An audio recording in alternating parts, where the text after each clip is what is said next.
नमस्कार यार, maths by DK Sharma YouTube channel पे आप लोगों का स्वागत है। चलिए आज हम लोग आगे सेट करेंगे और जितने भी मेरे भाई वीडियो देख रहे हैं सारे लोग वीडियो को लाइक कर दीजिएगा यार। ओके ना। आइए देख, ये 2 नंबर सर, 1 नंबर नहीं आया, हम सवाल लिख देते हैं 1 नंबर। ओके ना।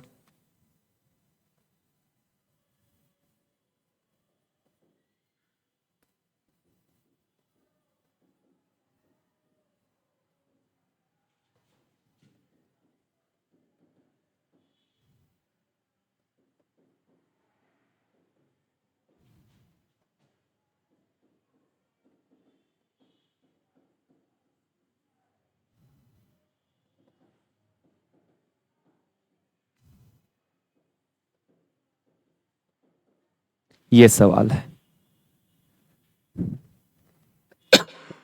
देखिए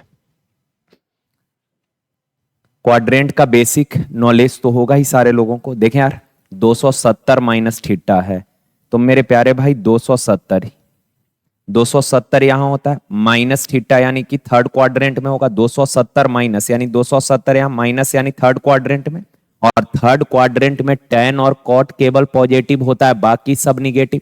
यानी कि थर्ड में cos निगेटिव होगा, cos निगेटिव होगा, लेकिन ये है cos स्क्वायर थीटा, तो माइनस के पावर अगर इवन नंबर करेंगे तो प्लस ना हो जाएगा। ध्यान रखिएगा इस चीज में, कई बार लोग जल्दीबाजी में गलती कर देता। Minus cos square, cos theta minus होगा, लेकिन यहां है कॉस स्क्वायर, तो माइनस के पावर इवन करेंगे प्लस ही हो जाएगा ना। और 270 के रिस्पेक्ट में चेंज होगा तो कॉस चेंज हो जाएगा किसमें, साइन में, यानी साइन स्क्वायर थीटा। अब यह है 180, तो 180 होता है मेरे भाई यहां 180 माइनस थीटा यानी सेकंड क्वाड्रेंट में होगा, और सेकंड क्वाड्रेंट में साइन क्या होता है, पॉजिटिव होता है। और एक्स एक्सिस पर 180 है, तो एक्स एक्सिस नो चेंज होता है, यानी कि साइन का साइने रहेगा, यानी साइन स्क्वायर थीटा। अब प्लस, अच्छा पाई बाई 2, पाई कहने का मतलब 180 बटा 2 90 डिग्री, और साइन 90 डिग्री का वैल्यू कितना हो जाएगा, 1 हो जाएगा। क्लियर है। और ये प्लस, अच्छा 270 देखिए, तो 270 यहां होगा माइनस यानी थर्ड क्वाड्रेंट में, और थर्ड क्वाड्रेंट में साइन निगेटिव होगा, लेकिन है साइन स्क्वायर, तो माइनस के पावर 2 इवन नंबर है तो प्लस ही हो जाएगा। और 270 बाई एक्सिस पर है, चेंज होगा तो साइन चेंज हो जाएगा किस में, कॉस में, यानी कॉस स्क्वायर थीटा। अब माइनस प्लस कैंसिल हो जाएगा, फाइनल रिजल्ट क्या आ जाएगा, कॉस स्क्वायर थीटा। क्लियर है बात ये। ओके ना। चलिए देखिए, ये का राज्यपाल ने साधारण ब्याज के 10% वार्षिक दर पर एक निश्चित राशि 1.5 वर्ष के लिए उधार लिया है। उसने वही राशि समान अवधि के लिए समान चक्रवृद्धि ब्याज की दर, ब्याज अर्धवार्षिक रूप से चक्रवृद्धि होता है, पर अपने किसी दोस्त को उधार दे दिया। यानी कि खुद जो है ये राजपाल जी जो है खुद 10% के दर से 1.5 वर्षों के लिए साधारण ब्याज के दर पर पैसा उधार लिए, लेकिन अपने दोस्त को same time same rate of interest से ब्याज दे दिया, चक्रवृद्धि ब्याज के दर पर ब्याज उधार दिया है, और साथ के साथ चक्रवृद्धि ब्याज जो है अर्धवार्षिक कैलकुलेट होता है। तो कहा इस प्रकार उसने 305 रुपए कमाए, कमाए कहने का मतलब 305 रुपए का उसको प्रॉफिट हो गया। तो कहा बताइए धनराशि, तो आप बताना 10% के दर से 1.5 वर्ष का साधारण ब्याज कितना होगा। तो आप बोलेंगे सर साधारण ब्याज तो हर साल हुआ, तो 10% के दर से 1 साल का साधारण ब्याज 10, और हाफ ईयर का साधारण ब्याज 5, तो 10 और 5 15% साधारण ब्याज हो गया। अब बताइए चक्रवृद्धि ब्याज अगर निकालना है और अर्धवार्षिक कैलकुलेट होता है, तो अर्धवार्षिक को अगर एनुअल में लाएंगे तो रेट आधा और टाइम 2 गुना हो जाएगा, तो रेट आधा यानी क्या परसेंट, 5%। और 1.5 वर्ष है, 2 गुना यानी क्या वर्ष, 3 वर्ष। और 5% के दर से 3 साल का सीआई निकालना है, तो 3 साल का सीआई होता है RQ 3R² 0.3R। और इन दोनों को हमेशा 2-2 डिजिट के रूप में लिखना होता है, और हमेशा दाएं साइड से लिखना शुरू करिएगा। तो RQ यानी 5 का Q 125, 125 का 2 अंक लिख दिए, 25 हाथ में रहा एक, ध्यान रखिएगा 5 का स्क्वायर 25 तिया 75, हासिल एक था तो हो जाएगा 76, और 5 तिया 15 यानी 15.7625%। ये आ गया चक्रवृद्धि ब्याज। आप बताइए इन दोनों के बीच का डिफरेंस कितना है, तो 0.7625% का, लेकिन एक्चुअल में अंतर है कमाया यानी कि लाभ हुआ है, तो लाभ हुआ है कितने का, 305 का। धनराशि यानी 100% का वैल्यू पूछा है यार। तो ये हो जाएगा 305 और बट्टा में 0.7625, 100 से गुना। अच्छा, डेसिमल के बाद 4 डिजिट है, डेसिमल हटाएंगे तो 4 जीरो ऊपर चला जाएगा, कोई दिक्कत नहीं। अब इसको काटना पीटना है तो काट पीट कर लीजिए यार। 305 से अगर काटिएगा तो 305 से ये कट जाएगा 25, तो 25 पचे 125 हाथ में रहा एक, 25 पचे 125, 25 लिखे हाथ में रहा एक, 25 या 75, हाँ 25 बार में ये कटेगा और 25 से काटिएगा 4 बार में, यानी कि 40,000, ऑप्शन ए। ठीक है, चलिए आगे देखिए।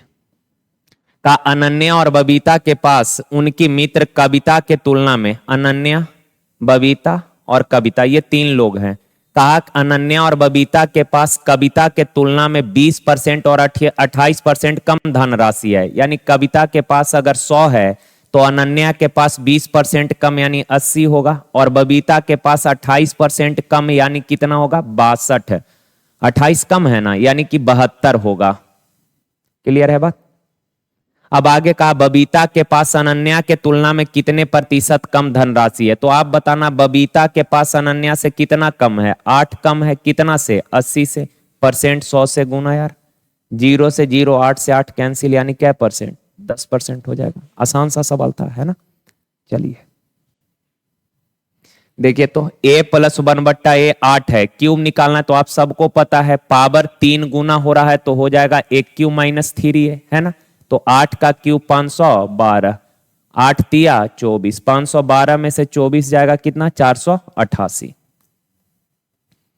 देखिए का शर्ट पर 25% की छूट थी। एक महिला ने एक शर्ट खरीदा और उसे नगद में भुगतान करने के कारण 20% का एक्स्ट्रा छूट मिला। इसके बाद निष्ठावान ग्राहक होने के नाते उसे 10% की छूट और मिली है, सॉरी यार, 10% की छूट और मिली है। उसने 405 रुपए भुगतान किए। इस शर्ट का अंकित मूल्य क्या होगा। तो अंकित मूल्य मान लेते हैं यार, एमपी इतना है। का पहला 25% डिस्काउंट मिला तो दिया कितना में, 75%, यानी 75/100 में। अगेन कहा नगद भुगतान करने पर 20% डिस्काउंट दिया तो दिया कितना में, 80%, यानी 80/100। अगेन निष्ठावान ग्राहक होने के कारण 10% और छूट दिया तो दिया कितना में, 90%, यानी 90/100। तो सर इतना रुपए अंकित मूल्य वाली वस्तु पर 3 लगातार डिस्काउंट देने के बाद उसका विक्रय मूल्य बन गया इतना। इतना रुपए अंकित मूल्य वाली वस्तु पर 3 लगातार डिस्काउंट देने के बाद उसका रेट बन गया इतना, लेकिन एक्चुअल में रेट हो गया है कितना, 405 रुपए। सॉल्व कर लेना है यार। 0 से 0, 9 से काटिएगा, 9 चौक 36, 9 पचे 45। अब 25 तिया 75, 25 चौक 100। क्लियर है ना बात। अब काटिएगा तो 4 से 20 बार में, और 20 से 5 बार में, और 3 से 15 बार में। तो अंकित मूल्य कितना आ जाएगा मेरे प्यारे भाई, क्रॉस करिएगा तो 15 पचे 75 पर 1 0, 750 ऑप्शन से। ठीक है, देखिए कहा कि cos square theta -1 tan 1 + tan square theta plus 2 tan square theta 1 है। तो कहा थीटा का मान, अच्छा थीटा का वैल्यू पूछा है तो ऑप्शन में तो थीटा का ही मान दिया है तो ऑप्शन से कर लीजिए यार। थीटा अगर 45 लेते हैं तो cos 45 1/√2, 1/√2 का स्क्वायर करिएगा तो 1/2 और माइनस का 1, यानी ये हो जाएगा -1/2 इंटू, आप बताना 1 + tan 45 1, तो 1 + 1 कितना हो जाएगा 2, अब प्लस tan 45 1, तो 2 एकम 2 और बराबर है कितना 1, है ना। अब बताइए 2 से 2 कट गया, -1 अब +2 कितना हो जाएगा +1, तो लेफ्ट बराबर राइट हो गया, यानी 45 डिग्री कंडीशन को सेटिस्फाई कर रहा है तो आंसर हो जाएगा। देखिए का एक दुकानदार 3 उत्पाद ए बी सी खरीदता है और उन्हें क्रमशः 20, 30 और 40% लाभ पर बेचता है। यदि इन उत्पादों का क्रय मूल्य है 4, 3, 2, क्रय मूल्य का रेशियो दिया है मेरे प्यारे भाई 4, 3 और 2। कहा यार इनके विक्रय मूल्य का रेशियो क्या होगा। अच्छा पहला उत्पाद को 20% लाभ पर बेचा है, पहला को 20% लाभ पर बेचा है तो 4 का 20% निकालेंगे पॉइंट में आएगा। तो पॉइंट से बचने के लिए आप करिए क्या, चूंकि परसेंट हटाना है, 4 का 20% निकालेंगे तो पॉइंट में आ जाएगा ना, तो पॉइंट से बचने के लिए दो दो जीरो लगा लेते हैं। लेकिन यार आप बताना, परसेंट हटाने के लिए, परसेंट मतलब 100, यानी परसेंट हटाने के लिए 2 जीरो चाहिए, तो 1 जीरो तो ऑलरेडी 20 में है ही, यहां भी है 1 जीरो, यहां भी है, तो एक जीरो ही लगाते हैं। कैलकुलेशन थोड़ा वैल्यू छोटा रहेगा, कैलकुलेशन आसान हो जाएगा। तो एक जीरो यानी 10 से मल्टीप्लाई करते हैं। अब कहा पहला पर उसको 20% लाभ हुआ, तो 40 का 20% 8 का लाभ हुआ, 40 का 20% 8, यानी 8 का लाभ हुआ, तो बेचा कितना में होगा, 48 में। कहा बी पर, दूसरा वस्तु पर 30% लाभ हुआ, तो 30 का 30%, तो परसेंट से 2 जीरो कैंसिल, 9 का प्रॉफिट हुआ, यानी बेचा कितना में, 39 में। और तीसरा वस्तु पर 40% लाभ, तो 20 का 40% यानी 8 का लाभ हुआ, तो बेचा कितना में होगा, 28 में। तो विक्रय मूल्य का रेशियो हो गया 48, 39 और 28, 48, 39 और 28, ऑप्शन बी। देखिए कहा ए अकेले काम को 30 दिन में कर देगा, कोई बात नहीं, इस चीज को आप ध्यान में रखना, ए अकेले अगर काम करे तो काम 30 दिन में कर देगा। कहा बी ए से 25% कम कुशल है, बी ए और सी 3 वर्कर है। कंपैरिजन किया ए और बी के एफिशिएंसी का कि बी ए से 25% कम, अच्छा 25% का फ्रैक्शन कितना, 1/4, बी ए से कम है, यानी ए का एफिशिएंसी अगर 4 है तो बी का एक कम कितना होगा, 3 होगा। आगे बढ़िए, कहा कि सी बी से 33.1/3% अधिक है, सी का एफिशिएंसी बी से 33.1/3%, अच्छा 33.1/3% का फ्रैक्शन कितना, 1/3। का सी बी से 1/3 ज्यादा है, तो 3 का 1/3 1 होगा, तो 1 ज्यादा, यानी कि सी का एफिशिएंसी 4 है। तीनों के एफिशिएंसी का रेशियो आ गया है। ऊपर वाला लाइन में कहा था ए अकेले पूरा काम 30 दिन में, भाई मेरे ए का एफिशिएंसी 4 है, यानी ए एक दिन में 4 काम, तो 30 दिन में टोटल कितना काम कर देगा, 120 काम, तो ये टोटल वर्क हो गया। ओके ना। अब सवाल आपसे पूछा है कि सर ए बी और सी तीनों मिलकर इस काम को कितने दिन में, तो तीनों मिलकर एक दिन में 4 3 7 4 11 काम, तो 120 काम कै दिन में, तीनों के एफिशिएंसी से डिवाइड कर दीजिए, 120/11 दिन, ऑप्शन बी हो जाएगा। ठीक है, चलिए कहा ए का हिस्सा बी से 12.5% कम है, यार ए का हिस्सा बी से 12.5% कम, बी से कम है 12.5%, 12.5% का फ्रैक्शन, ये सब कॉमन डेटा है, आप लोग को इन सब का फ्रैक्शन वैल्यू पता होना ही चाहिए, और पता होगा भी यार। 12.5% 1/8 का ए बी से कम है, यानी बी का हिस्सा अगर 8 है तो ए एक कम कितना होगा, 7। आगे बढ़िए, आगे का बी का हिस्सा सी से 14.2/7% अधिक, बी का हिस्सा सी से कितना ज्यादा है, बी सी से ज्यादा है, कितना, 14.2/7, 14.2/7% का फ्रैक्शन 1/7, बी सी से ज्यादा, यानी कि सी का हिस्सा अगर 7 है, सी का हिस्सा अगर 7 है तो बी का हिस्सा 1 ज्यादा कितना होगा, 8 होगा, कोई दिक्कत नहीं। अब आगे बढ़िए, आगे का सी का हिस्सा डी से 25% कम, सी डी से 25% कम है, तो 25% का फ्रैक्शन 1/4, सी डी से कम है, यानी डी का हिस्सा 4 है, तो सी एक कम कितना होगा, 3 होगा। हो गया यार। अब इस रेशियो को बैलेंस करना है, आप सबको पता है, जिस रो में जो प्लेस खाली है उसमें बगल वाला नंबर फिल कर दीजिए, यहां 8 है तो यहां भी 8, यहां भी 8, यहां पे कितना होगा, 7, इधर ये प्लेस खाली है तो कितना, 8, यहां 3 और यहां 3।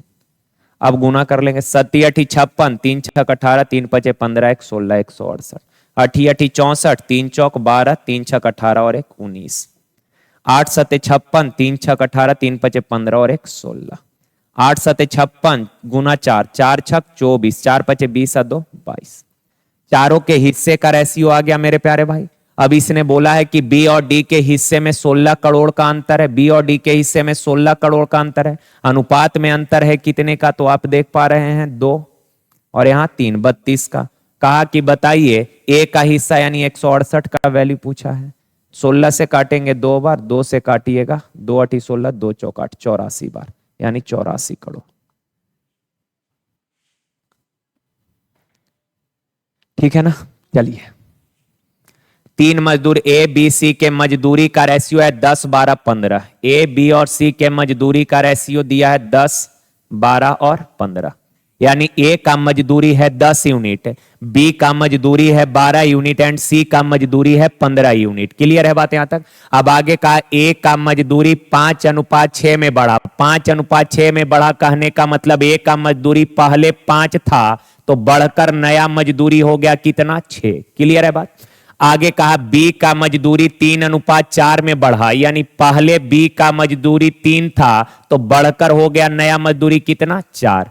कहा सी का मजदूरी 3:5 में बढ़ा, यानी सी का मजदूरी पहले 3 था तो बढ़कर नया मजदूरी हो गया कितना? 5। सवाल का तीनों के वेतन का नया अनुपात बताइए, नया अनुपात निकालना है। आप बताना यार, ए का मजदूरी एक्चुअल में था कितना? 10। यहां ए का मजदूरी 5 था, बढ़कर हो गया नया 6। पहले 5 था अब हो गया 6, तो पहले वाला मजदूरी का कंपैरिजन पहले वाला से कर लीजिए। नया मजदूरी निकालना है तो 6 से गुना। बी का मजदूरी पहले 3 था और बढ़कर नया मजदूरी हो गया 4, तो बी का मजदूरी पहले 3 था तो पहले वाला मजदूरी का कंपैरिजन पहले से, नया वाला निकालना है 4 से गुना। सी का मजदूरी जो है ये 3:5 में बढ़ा, यानी एक्चुअल में 3 था तो बढ़कर हो गया 5, तो ओरिजिनल का ही तुलना ओरिजिनल से नया निकालना है तो 5 से गुना। अब मेरे भाई 5 से काटिए 2 बार में, 3 से काटिए 4 बार में, 3 से 5 बार, तो ये हो गया 12, ये हो गया 8 और ये हो गया 25, यानी 12, 8 और 25। 12, 8, 25 कहीं है क्या? कहां दिक्कत हो गया यार?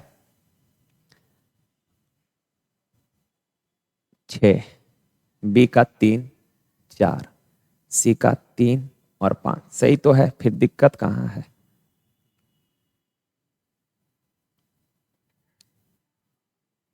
चार चौक 16 होगा यार, 12, 16, 25। ठीक है बात? चलिए देखिए, का ए माइनस बी का 16 सही 2/3%। अच्छा, ए माइनस बी का 16 सही 2/3% का फ्रैक्शन कितना? 1/6। ए प्लस बी का 14 सही 2/7% का फ्रैक्शन कितना? 1/7। क्लियर है बात? अच्छा, ए प्लस बी को बाएं साइड लेकर आइए तो ए माइनस बी बट्टा ए प्लस बी बराबर कितना हो गया? क्रॉस हो जाएगा तो 6/7।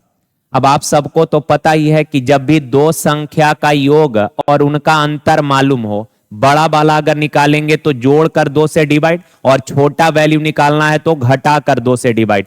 तो मेरे प्यारे भाई यहां ए अगर निकालेंगे, ए और बी का रेशियो निकालना चाहेंगे तो एक तो तरीका है, आप CND अप्लाई करिए, पर आसान है, ऐसे ही करिए। ए निकालना है तो दोनों को जोड़कर 2 से भाग, 7 × 6 13/2। बी निकालना है तो घटाकर 2 से भाग, 7 में से 6 गया 1, 2 से डिवाइड करें, 2 से 2 कट गया यानी कि 13/1। अगर ऐसे नहीं समझ पाए हैं तो आप क्रॉस जनरल अप्रोच से कर लें, क्रॉस करके मल्टीप्लाई करेंगे तो 7a माइनस 7b बराबर 6a प्लस 6b।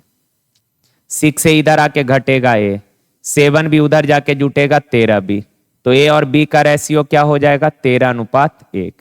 तो ऐसे भी आप कर सकते हैं।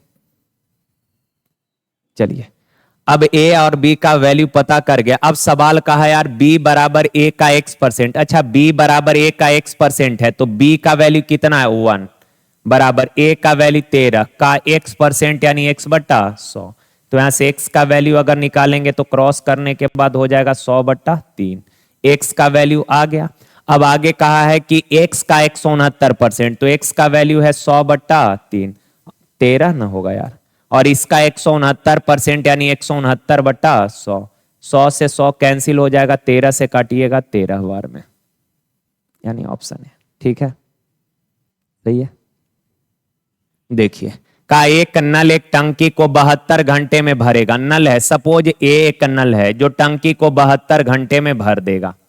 अब आगे का रिसाव के कारण यह 108 घंटे में भरती है। देखें यार, अब 108 घंटे लगने का रीजन ये है कि नल ऊपर से भर रहा है और लीकेज जो है पानी निकाल रहा है, जिसके कारण 108 घंटे लग रहा है। नल भर रहा है और रिसाव से पानी निकल रहा है, जिसके कारण टाइम 108 घंटे लग रहा है। इसका मतलब है कि अब टोटल 2 सिस्टम काम कर रहा है, एक ठो भर रहा है और दूसरा लीकेज निकाल रहा है, तो 2 सिस्टम काम कर रहा है, यानी कि नल और लीकेज दोनों ओपन है, तो टाइम लग रहा है कितना घंटा? 108 घंटा। क्लियर है बात यहां तक? अब यार टंकी का कैपेसिटी इन दोनों का एलसीएम हो जाएगा 216, तो 72 तिया 108 दूना। अब आप बताना नल का एफिशिएंसी है 3, नल का एफिशिएंसी कितना 3, और नल और लीकेज जब दोनों साथ में चल रहा है तो हर घंटे टंकी में पानी 2 ही लीटर जा रहा है। यार नल 3 भर रहा है पर जा रहा है हर घंटे 2 ही लीटर, इसका मतलब 1 लीटर कहां गया? तो आप बोलेंगे सर लीकेज 1 लीटर निकाल दे रहा है, अर्थात लीकेज का एफिशिएंसी आ गया 1 लीटर। क्लियर है बात? अब आगे सवाल में कहा यदि टंकी अपनी कुल क्षमता का 3/4 भाग भरा है तो टंकी को खाली करने में रिसाव को कितना समय लगेगा? अच्छा 216 लीटर का टंकी है, 3/4 भाग भरा है, तो 216 का 3/4 निकालिएगा तो 3 चौक 12, 3 पचे 15 और 1 16, 162 लीटर आएगा। क्लियर है बात? यानी 162 लीटर पहले से भरा हुआ है, तो का इस 162 लीटर को खाली करने में कितना समय लेगा? तो सर रिसाव 1 घंटा में 1 लीटर खाली कर रहा, 162 लीटर खाली करने में कितना समय लगेगा? तो रिसाव यानी लीकेज के एफिशिएंसी से डिवाइड कर दीजिए तो 162 घंटा। 1 घंटा में 1 लीटर तो 162 लीटर खाली करने में समय लगेगा 162 घंटा। क्लियर है बात? चलिए देखें यार, कहा ए 15,000 रुपए के साथ एक बिजनेस स्टार्ट किया है, 2 महीने बाद बी 12,000 के साथ पार्टनर बन गया, बी के 2 महीने बाद सी जो है 10,000 के साथ पार्टनर बन गया, 1 वर्ष के बाद कुल लाभ है 5700, 1 वर्ष बाद लाभ का कलेक्शन हुआ, यानी ये क्लियर हो गया कि ये बिजनेस 1 साल यानी 12 महीने का है। ओके ना? अब आप बताना ए बिजनेस स्टार्ट किया है, ए बिजनेस स्टार्ट किया और एंड तक रहा, चूंकि ए को भागने की बात नहीं किया, इसका मतलब ए शुरू से एंड तक रहा, यानी ए का पूरा पैसा पूरे 12 महीने तक रहा, तो ए का लाभ हो जाएगा ए का पूंजी गुना ए का समय। ओके आगे बढ़िए। कहा कि 2 महीने बाद बी 12,000 के साथ शामिल हुआ, 2 महीने बाद बी 12,000 लेकर आया, तो 12 महीने का बिजनेस है यार, 2 महीने बाद आया तो रहा कै माह तक? 10 माह तक। आगे कहा और बी के आने के 2 माह बाद सी आया, तो 2 और 2 टोटल 4 माह बाद न सी आया और पैसा लेकर आया है 10,000, तो 10,000 रुपया सी लगाया कितने महीने के लिए? 4 माह बाद आया तो लगाया है 8 महीने के लिए। अब यार सब में 3 जीरो है तो 3 जीरो से 3 जीरो, अब काटिएगा 4 तिया 12, 4 तिया 12, 4 दूना 8, अब तो कटेगा 5 से कटेगा 3 बार, 5 तिया 5 दूना 10, 5 दूना 10, अब 3 तिया 9, 3 दूना 6, 2 दूना 4, टोटल लाभ है 5700। अच्छा अनुपात में टोटल लाभ कितना है मेरे प्यारे भाई? 6 4 10 9 19 का। अब पूछा है ए का हिस्सा यानी 9 का वैल्यू, 19 तिया 57 300, 9 तिया 2700। ठीक है बात? देखिए का एक परीक्षा में 35% छात्र गणित में असफल हुए यानी फेल हो गए, 15% अंग्रेजी में असफल हो गए, दोनों में 10%, तो उत्तीर्ण प्रतिशत यानी पास होने वाला का प्रतिशत। यार पास बराबर आप सबको पता है, ये यूनियन इंटरसेक्शन फॉर्मूला जो आप नहीं पढ़े हैं इंटर में, वही चीज को यहां पे डिराइव कर दिया कि पास बराबर पास प्लस पास। ये लॉजिकल है यार, ऐसा नहीं कि इसको रट जाना है। इसको माइनस इसलिए करते हैं क्योंकि यहां और यहां 2-2 बार पास का जो डेटा है 2-2 बार ऐड हुआ है, तो एक बार माइनस कर देते हैं। आप चाहें तो डायरेक्ट भी सवाल कर सकते हैं, लॉजिकली भी। अच्छा आप बताइए, फेल का डेटा दिया है तो फेल बराबर हो जाएगा fail plus fail minus fail, पहला विषय का फेल प्लस दूसरा विषय का फेल माइनस दोनों विषयों का कुल फेल। तो पहला विषय में फेल हुआ है कितना? 35%, प्लस दूसरा विषय में फेल हुआ है कितना? 15%, और दोनों में फेल हुआ है 10%, तो दोनों वाला घटा दीजिए, तो 35 आप 5 40, 10 50 में से 10 जाएगा, 40% फेल है। आप बताना टोटल 100% होता उसमें 40% फेल है, तो पास होगा क्या परसेंट? 60%। ऑप्शन है।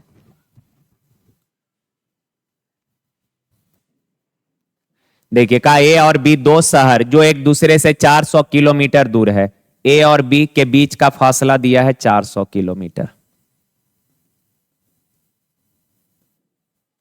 आगे का ए से एक व्यक्ति 5:30 बजे मॉर्निंग में कितना के चाल से? 60 के चाल से जाता है। आगे कहा 20 तक, और एक अन्य स्कूटर वाला व्यक्ति सुबह 7:30 बजे 20 से 80 के चाल से ए की ओर आ रहा है। तो कहा कि बताइए दोनों किस समय मिलेंगे। कोई बात नहीं है, देखिए वहां से 7:30 में चला है यार, यहां से ये 5:30 में ही चल दिया, यानी उसको चलने से ये 2 घंटा पहले चला है। वो 7:30 में चला, ये 5:30 में चला, यानी उसको चलने से ये 2 घंटा पहले चला। तो 60 के चाल से चलकर 2 घंटा में ये कितना डिस्टेंस ट्रेवल किया है? 120 किलोमीटर। आप बताना 5:30 में चलना शुरू किया था, 2 घंटा तक चला, यानी यहां आ गया क्या बजे? 3:30 बजे, सॉरी 7:30 बजे हो। अब आप बताइए 7:30 बजे ये भी यहां से चलना शुरू कर दिया और 7:30 बजे ये भी खुल गई है, तो 7:30 बजे से दोनों एक दूसरे की ओर चलना शुरू कर दिया है। तो आप बताइए 7:30 बजे के बाद दोनों के बीच का फासला है कितना? तो टोटल 400 है, जिसमें 120 ट्रेवल कर चुका है, तो रिमेनिंग बचा है कितना? 280 किलोमीटर। अब दोनों मिलकर एक दूसरे की ओर चलना शुरू किया है, तो ये बीच के फासला को कवर करने में समय लगेगा कितना? तो समय बराबर दूरी बट्टा चाल, दूरी है 280, अब बट्टा में चाल अपोजिट है तो जुटेगा, 60 और 80 140, यानी 2 घंटा बाद मिल जाएगा। तो यार 7:30 में एक दूसरे की ओर चलना शुरू किया, 2 घंटा बाद मिल गया, यानी 9:30 AM में। ठीक है, देखिए का 7, 9 और 21 के चतुर्थानुपात बराबर होता है b गुना c बट्टा a, और तृतीयानुपात होता है b² बट्टा a। तो 7, 9 और 21 का चतुर्थानुपात यानी 20 b गुना c अब बट्टा a। तो 7 तिया 21, 9 तिया 27।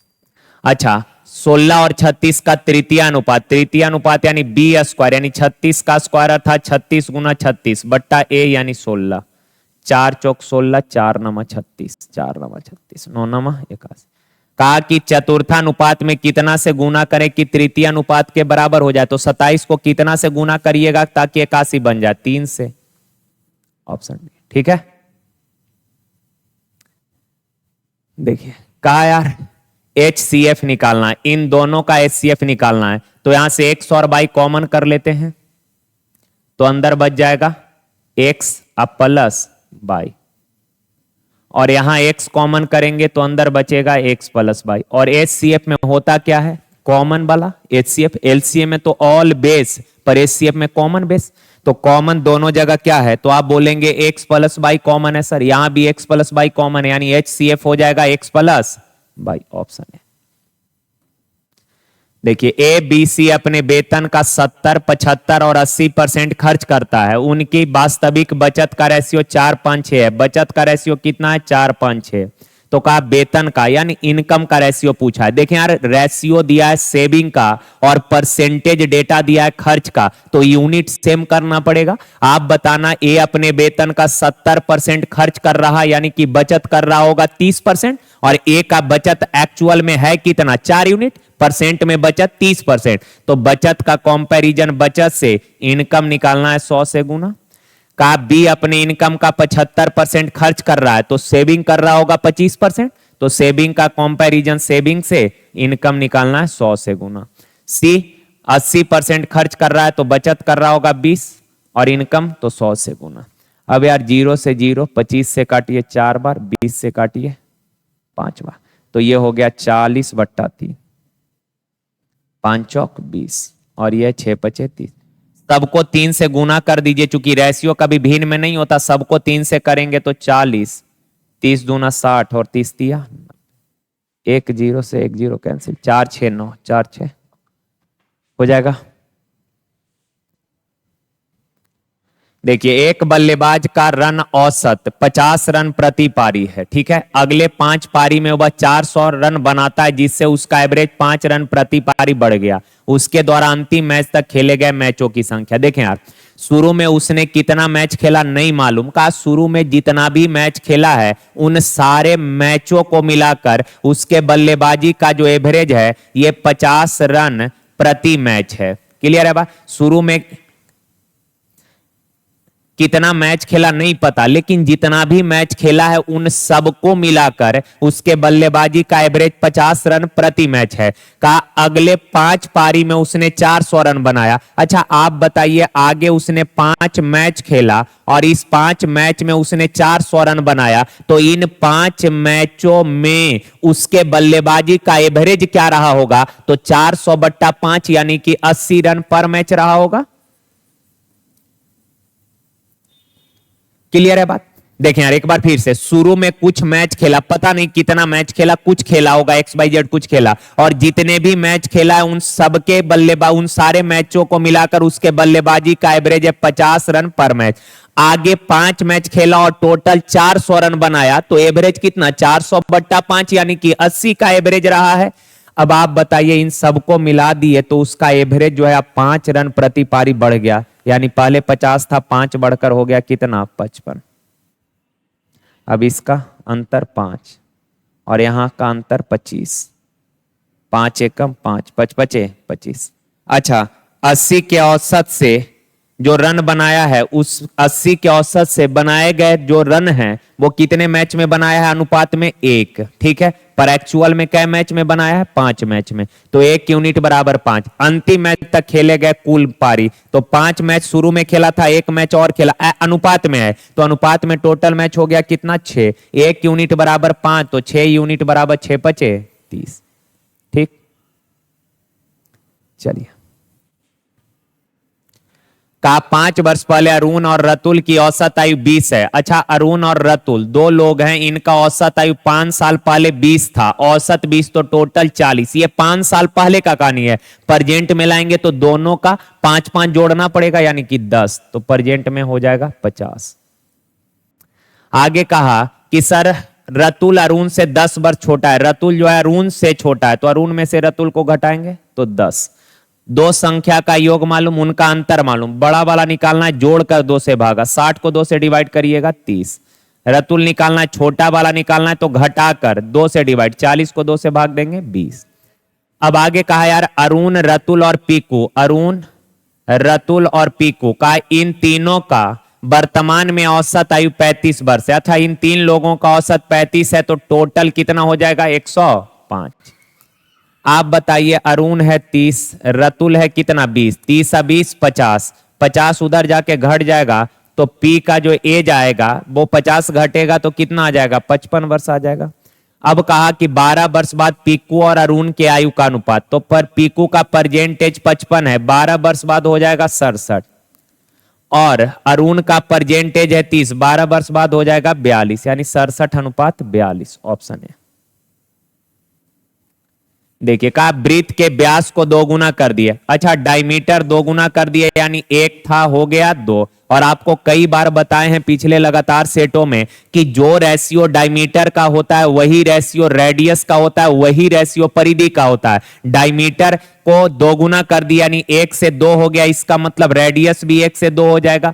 अब कहा कि एरिया कितना गुना हो जाएगा, और आपको पता है कि सर वृत्त का एरिया होता है पाई आर स्क्वायर। रेशियो लिखेंगे तो पाई से पाई कटिए ना जाएगा, पाई यहां भी पाई यहां भी कट जाएगा, केवल आर स्क्वायर 1 का स्क्वायर 1, 2 का स्क्वायर 4, यानी कै गुना हो गया? 1 से 4 हो गया, यानी कि 4 गुना। आसान सा सवाल था यार, आगे बढ़िए। का ए और सी के मासिक बचत का अनुपात 3:5 है, ए और बी के बीच का अनुपात 2:3 है। आप बताना ए और सी का रेशियो कितना दिया है? 3:5।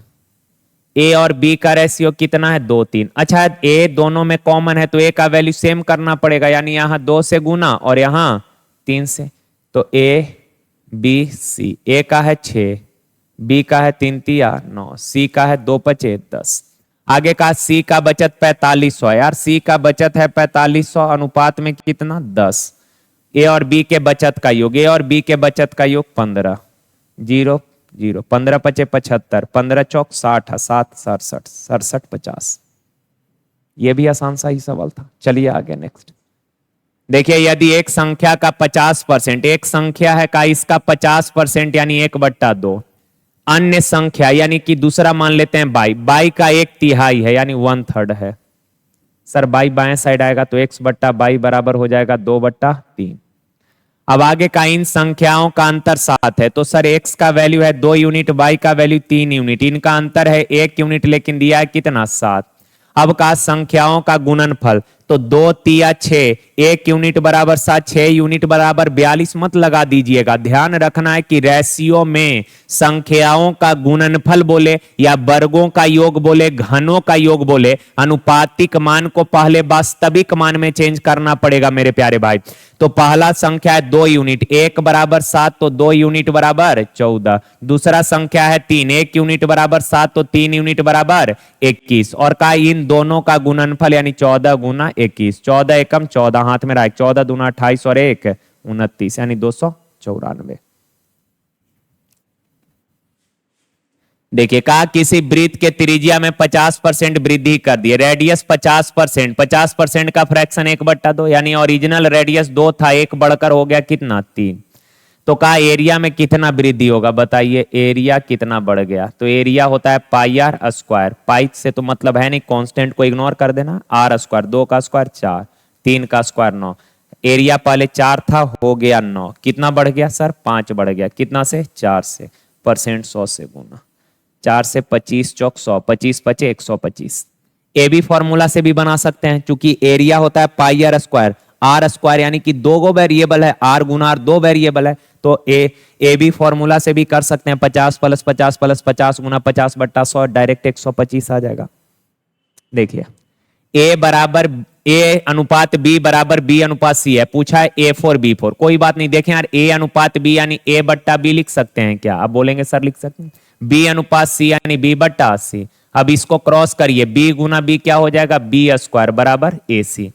अब यार बी स्क्वायर AC पता है, अब यहां जो सवाल पूछा है जरा इसको गौर से देखिए, तो ये क्या है, यहां b के पावर 4 है, ओके ना, b के पावर 4 है, पर पता है बी स्क्वायर, तो यार इसका अगर वर्ग करेंगे, बोथ साइड अगर स्क्वायर कर देंगे तो इधर हो जाएगा b के पावर 4, इधर स्क्वायर करेंगे तो a square c square. Clear है ना बात।